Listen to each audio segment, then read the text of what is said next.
Welcome everyone to my brand new video about sound panels. You might not hear me now because those panels are so amazing. Maybe I need to take them down. Just kidding. So in this video we're going through the build of those two sound panels that I hung up here.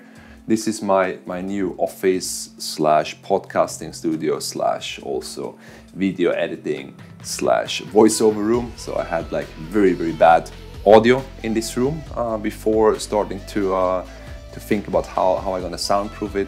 I put in a carpet. I put in some more sound foam panels that are not visible, but for like the main panels that I wanted to mount, which are also behind the camera, I wanted to have something nice. So I decided to build some nice oak frames and put 4 of those foam panels within like a bigger panel. And I think was a success, at least for me. The panels are up on the wall and they're a very nice addition to the green wall and those nice black frames with some of my photographs that I have all around this office space. So let's have a look on on all the problems, but also on the nice things on the way, on the journey. And yeah, follow along, and maybe if you're building your own, please let me know in the comments or on my Instagram account. It would be really nice to see, yeah, if I inspired some of you guys and you yeah, you start building your own panels. It's definitely fun, and it will definitely help to improve the audio quality of your room. Let's have a look on the whole process.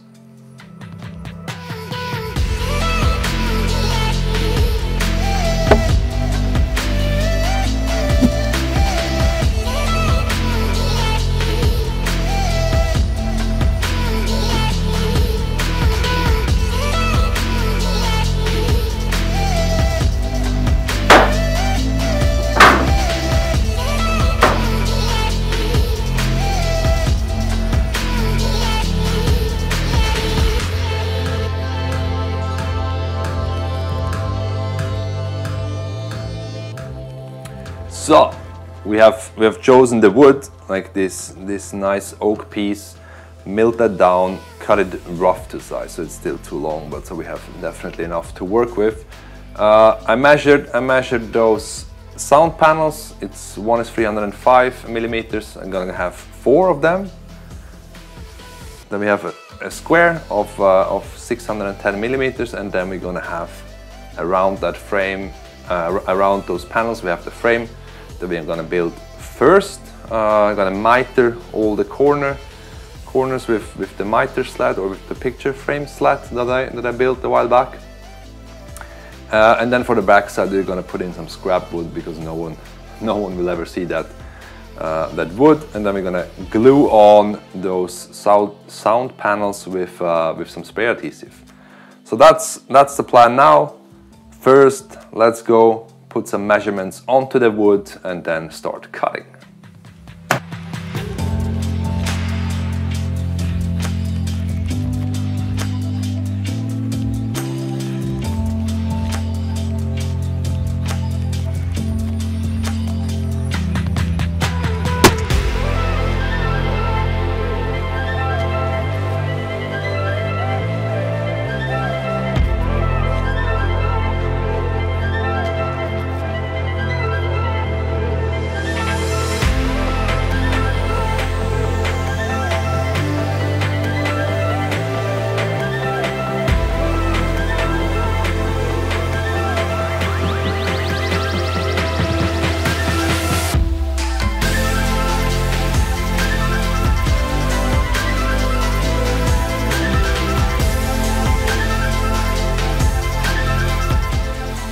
This is the perfect project to use my picture frame sled that I built a while back with the plans from Michael Alm. He did this very cool sled.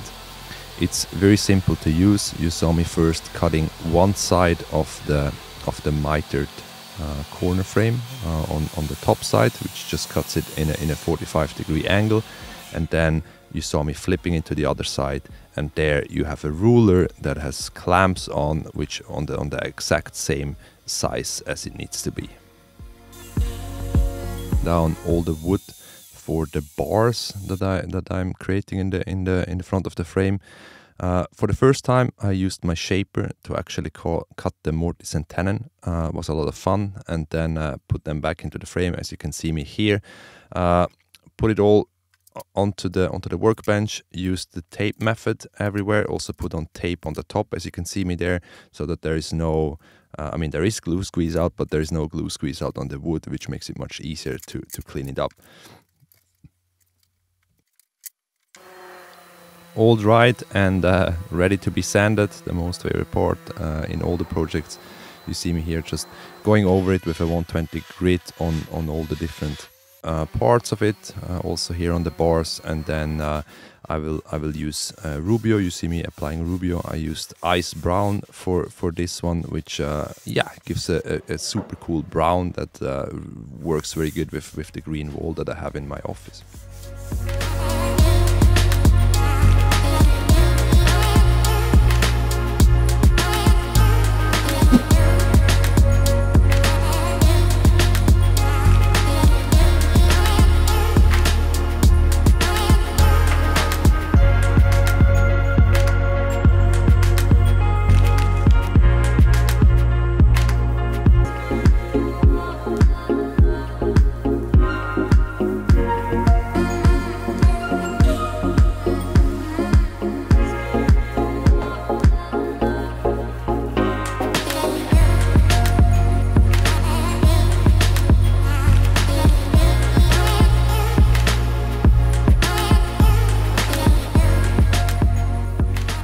I know I talk about it in all of my videos that I'm using Rubio monocoat. I'm not sponsored. I'm paying for the stuff myself.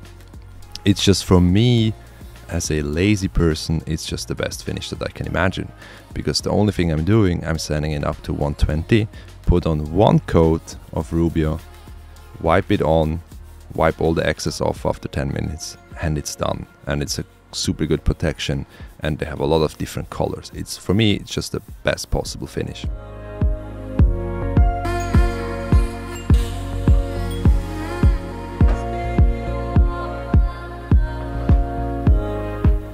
Here you see me preparing the back panels. I used some MDF that I had laying around in the shop.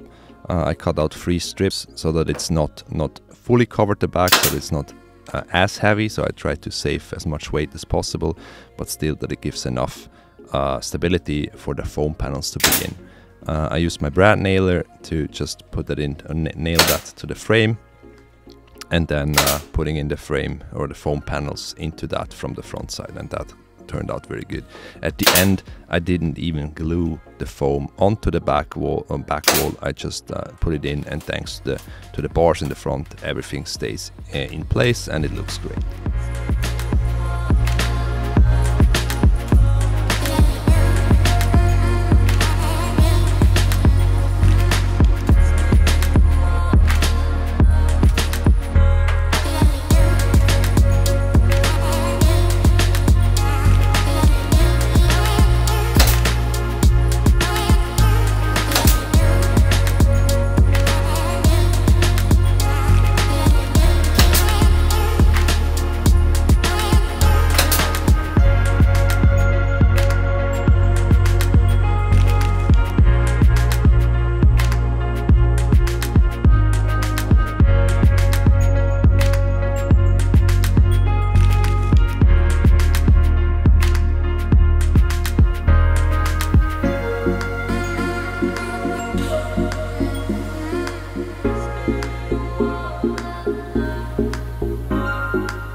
Welcome back. I hope you enjoyed this video.